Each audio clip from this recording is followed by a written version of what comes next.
De niño, vivía en una vieja casa de ladrillos rojos en un barrio histórico de una pequeña ciudad de Andalucía. La casa era imponente, con ventanas altas y estrechas que parecían observarte desde lejos, y un sótano que, incluso de día, estaba envuelto en una oscuridad densa e inquietante. Era el tipo de casa que inspiraba historias de fantasmas, con escaleras chirriantes, puertas que parecían cerrarse solas y una atmósfera que se volvía cada vez más opresiva a medida que el sol se ponía. Cada año, mis padres convertían el sótano en una casa encantada para Halloween, un evento que atraía a niños de todo el vecindario. No era nada especialmente elaborado, algunas sábanas colgadas, calabazas talladas, luces estroboscópicas y una banda sonora de gemidos y gritos grabados. Pero para nosotros, los niños, era una experiencia mágica, un momento de pura diversión y sustos controlados. Aquel año, sin embargo, algo salió mal. Mis padres habían decidido hacer el evento aún más especial, recaudando donaciones para un refugio de animales local. Habían repartido folletos por toda la ciudad, y la respuesta había sido increíble. Gente que no conocíamos se presentó en nuestra puerta con bolsas llenas de comida para perros y gatos, y mis padres estaban felices de recibir a todos. Pero había un hombre que nunca olvidaré. Llegó a primera hora de la tarde, antes de que la fiesta comenzara oficialmente. No traía niños consigo, lo que ya era extraño, pero dijo que su esposa e hija vendrían más tarde. Trajo una caja de comida enlatada y se la entregó a mi padre con una sonrisa que no llegaba a sus ojos. Recuerdo que llevaba un abrigo oscuro, a pesar de que no hacía mucho frío, y sus movimientos eran extrañamente rígidos, como si cada gesto estuviera calculado. Después de dejar la caja, se fue sin añadir nada más, dejando una atmósfera inquietante que nadie pudo ignorar del todo. La fiesta comenzó como de costumbre, con los niños corriendo y gritando por el sótano, riendo y asustándose mutuamente. Mis tíos, que cada año se disfrazaban de monstruos para asustar a los visitantes, estaban escondidos en los rincones más oscuros, listos para saltar en el momento adecuado. Aquel año llevaban máscaras inquietantes, similares a rostros humanos pero distorsionados, con expresiones vacías que parecían seguirte con la mirada donde quiera que te movieras.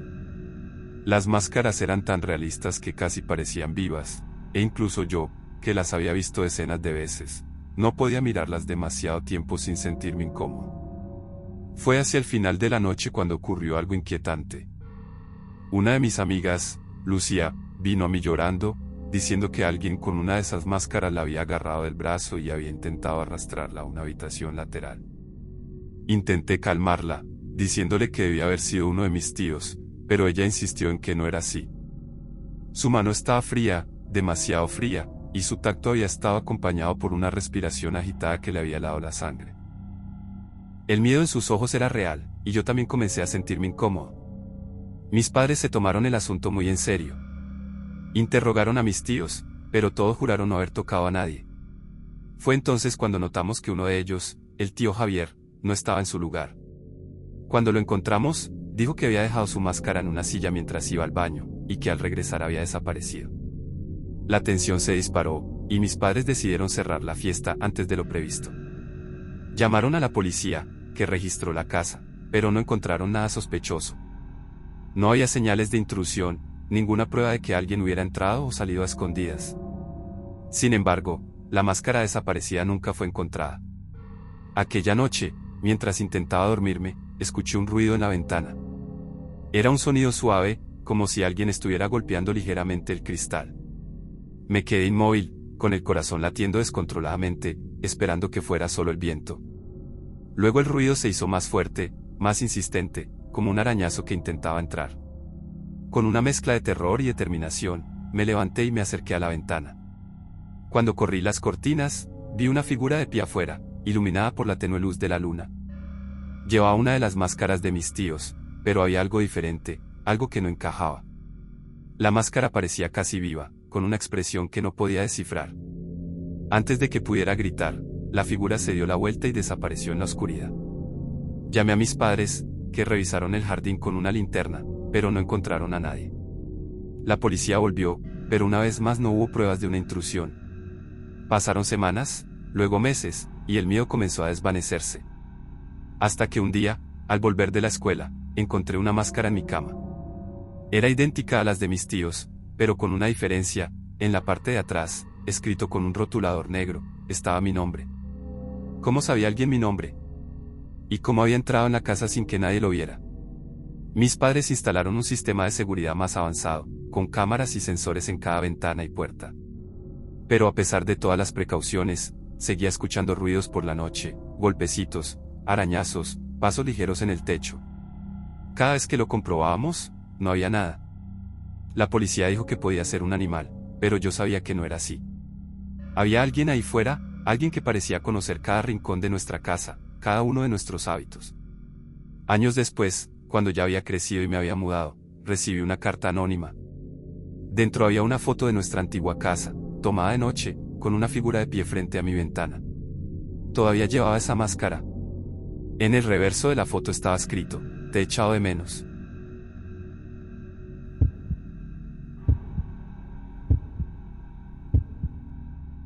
Acababa de empezar a trabajar en un pequeño restaurante italiano en una zona periférica de la ciudad.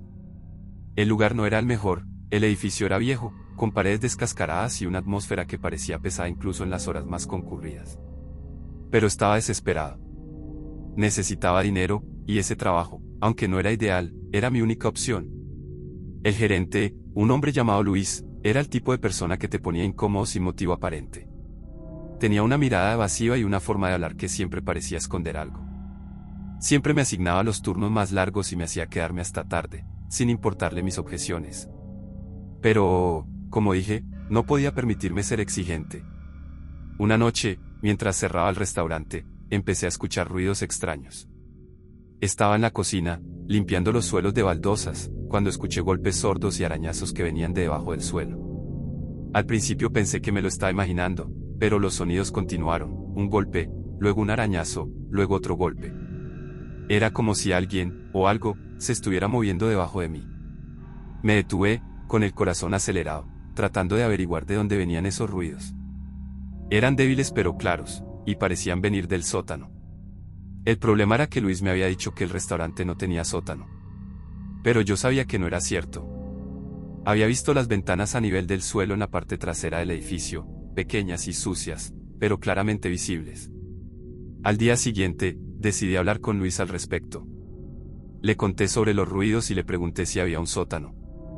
Me miró con una expresión extraña, casi molesta, y me dijo que no había ningún sótano.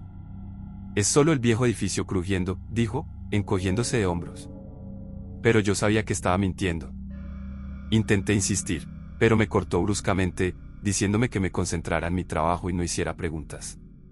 El tono de su voz me puso los pelos de punta. Algo no estaba bien, pero no podía permitirme perder el trabajo, así que decidí dejarlo pasar. Sin embargo, los ruidos no se detuvieron. Cada noche, mientras cerraba, escuchaba esos sonidos: golpes, arañazos y, a veces, incluso susurros. Era como si alguien estuviera tratando de llamar mi atención. Una noche, incapaz de resistir mi curiosidad, decidí investigar por mi cuenta. Fui a la parte trasera del restaurante, donde estaban las ventanas a nivel del suelo. Me agaché e intenté mirar adentro, pero estaba completamente oscuro. Encendí la linterna de mi teléfono y la apunté al cristal, pero no pude ver nada. Justo cuando estaba a punto de rendirme, una luz se encendió adentro, solo por un momento, y luego se apagó.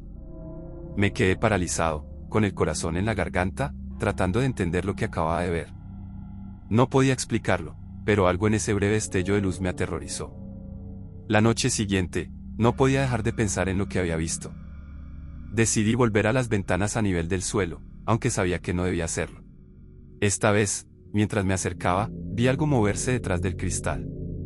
Me agaché para mirar mejor y, de repente, apareció un rostro, presionado contra el vidrio. Era un hombre, pero no parecía humano. Tenía el cabello despeinado, el rostro sucio y marcado, y sus ojos estaban vacíos, como si no quedara nada racional en él. Me miró con una sonrisa torcida, luego golpeó su cabeza contra el cristal, haciéndome saltar. Grité y caí hacia atrás, aterrorizado. Me levanté de un salto y corrí hacia mi coche sin mirar atrás. Al día siguiente, enfrenté a Luis. Le conté todo, y esta vez no intentó negarlo. Me llevó a su oficina y me dijo la verdad: ese hombre era su hermano, enfermo mental y peligroso. Lo mantenía escondido en el sótano para protegerlo, pero también para proteger a los demás de él. Me suplicó que no le dijera nada a nadie, que olvidara todo lo que había visto. Estaba conmocionado, pero no podía permitirme perder el trabajo. Decidí quedarme, pero me prometí que nunca bajaría a ese sótano de nuevo. Sin embargo, unas semanas después, ocurrió algo que me hizo arrepentirme de esa decisión. Era tarde y estaba saliendo del restaurante después de cerrar. Mientras caminaba hacia mi coche, vi una figura moviéndose entre los árboles al borde del estacionamiento. Mi corazón comenzó a latir con fuerza, pero traté de convencerme de que era solo mi imaginación. Luego escuché pasos detrás de mí. Me di la vuelta, y allí estaba él, el mismo hombre del sótano. Se movía de manera extraña, cojeando, pero se estaba acercando a mí. Corrí hacia mi coche, con las manos temblorosas mientras intentaba meter la llave en la cerradura. Él me alcanzó justo cuando abría la puerta, golpeando su cara contra la ventana y comenzando a golpear el vidrio con sus manos sucias. Logré arrancar el coche y huir, pero esa noche fue la última vez que pisé ese restaurante. Llamé a la policía, pero nunca supe qué pasó después. Nunca volví a ver a Luis o a su hermano, y no tengo intención de averiguar. A veces, sin embargo, cuando estoy solo por la noche, pienso en esas ventanas a nivel del suelo y en esos ojos vacíos que me miraban a través del cristal. Y me pregunto si algún día Luis vendrá a buscarme, para asegurarse de que guarde el secreto. Por ahora, prefiero mantenerme lejos de ese lugar y de esa gente. Muy lejos.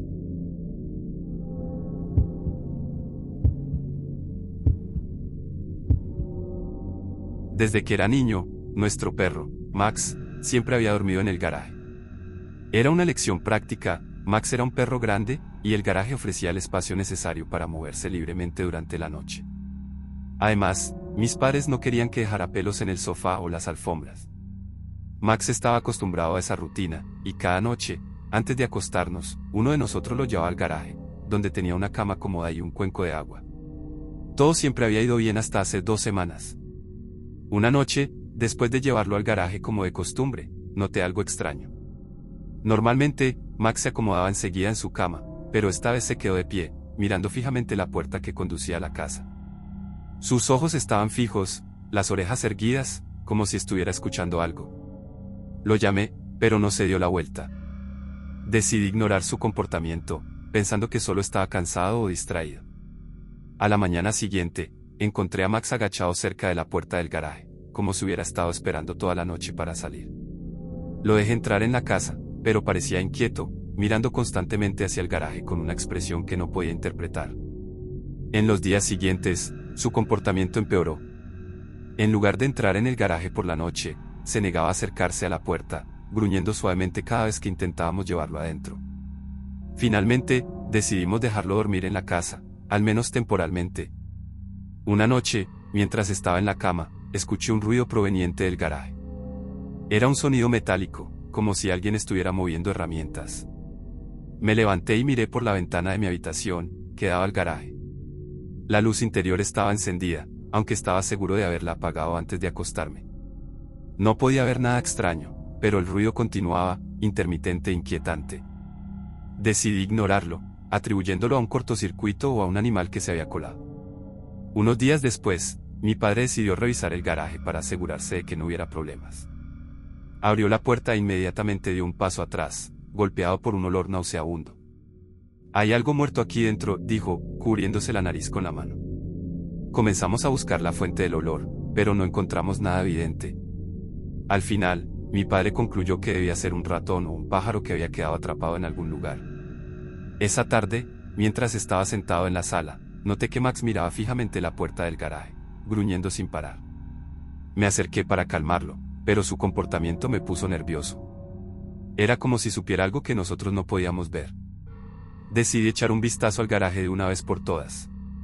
Tomé una linterna y abrí la puerta lentamente. El olor seguía allí, más fuerte que nunca.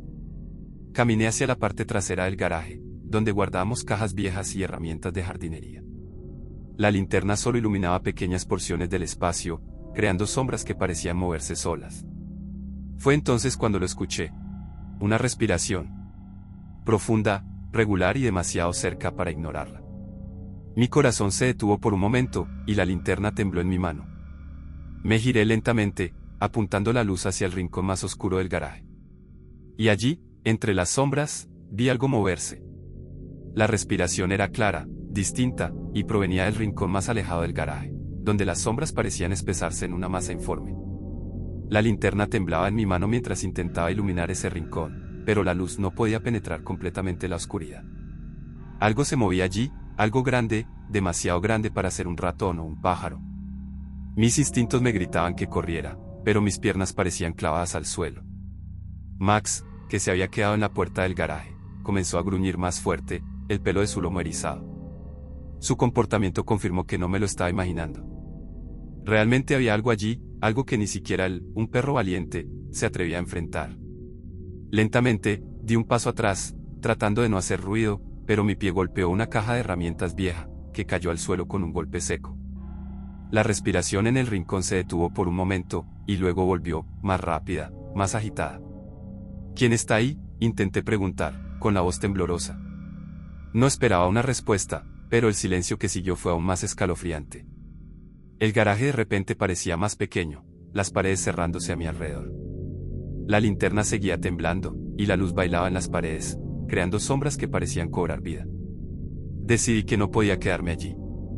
Di otro paso atrás, luego otro, hasta que estuve de nuevo en la puerta del garaje. Max seguía gruñendo, pero ahora se había movido detrás de mí, como buscando protección. Cerré la puerta del garaje con llave, mis manos temblaban tanto que me costó girar la llave. Esa noche no pude dormir. Cada ruido, cada crujido de la casa me hacía saltar. No podía dejar de pensar en esa respiración, en esas sombras que se movían en el rincón. A la mañana siguiente, hablé con mi padre al respecto, pero él negó con la cabeza, convencido de que me había dejado sugestionar por la oscuridad y el olor. Probablemente era solo un animal, dijo, pero yo sabía que no era así. En los días siguientes, evité el garaje tanto como pude. Max, sin embargo, parecía obsesionado con la puerta. Se sentaba frente a ella durante horas, mirándola fijamente, como si esperara que algo saliera. A veces, por la noche, lo escuchaba gruñir suavemente, un sonido que me erizaba la piel. Una tarde, mientras estaba en la cocina, escuché un ruido proveniente del garaje. Era el mismo sonido metálico que había escuchado esa noche, pero esta vez era más fuerte, más insistente. Decidí enfrentar la situación de una vez por todas. Tomé la linterna y abrí la puerta del garaje, decidido a descubrir qué estaba pasando. El olor seguía allí, más fuerte que nunca, y la respiración comenzó de nuevo tan pronto como entré. Apunté la linterna hacia el rincón, y esta vez la luz iluminó algo que me heló la sangre. Entre las sombras, vi una figura agachada, con los hombros encorvados y la cabeza agacha. No era un animal. Era una persona. O al menos, algo que se parecía a una persona. Su ropa estaba rasgada y sucia, y su piel parecía pálida, casi brillante bajo la luz de la linterna. La figura se giró lentamente, y nuestras miradas se encontraron. Nunca olvidaré esa mirada, vacía, pero llena de una desesperación infinita. Antes de que pudiera reaccionar, la figura se puso de pie, moviéndose de manera antinatural, como si sus articulaciones no obedecieran las leyes de la física. Di un paso atrás, con el corazón acelerado, y la linterna se me cayó de la mano, apagándose. En la oscuridad, escuché la respiración acercarse, cada vez más rápida, más agitada. Luego, un grito. No sé si fue mío o de algo más. Corrí hacia la puerta, tropezando con cajas y herramientas esparcidas por el garaje. La llave seguía en la cerradura, y la giré con manos temblorosas antes de empujar la puerta con todas mis fuerzas. Max ya estaba dentro, escondido debajo de la mesa de la cocina. Yo me dejé caer al suelo, sin aliento, mi mente luchando por procesar lo que acababa de ver. Desde ese día, no volví a poner un pie en el garaje. Mi padre llamó a un exterminador, pero yo sé que no eran pulgas ni ratones lo que causaba ese olor. Sé que todavía hay algo allí, algo que espera en la oscuridad. Y cada noche, cuando escucho un ruido proveniente del garaje, me quedo inmóvil, escuchando la respiración que parece venir de cada rincón de la casa.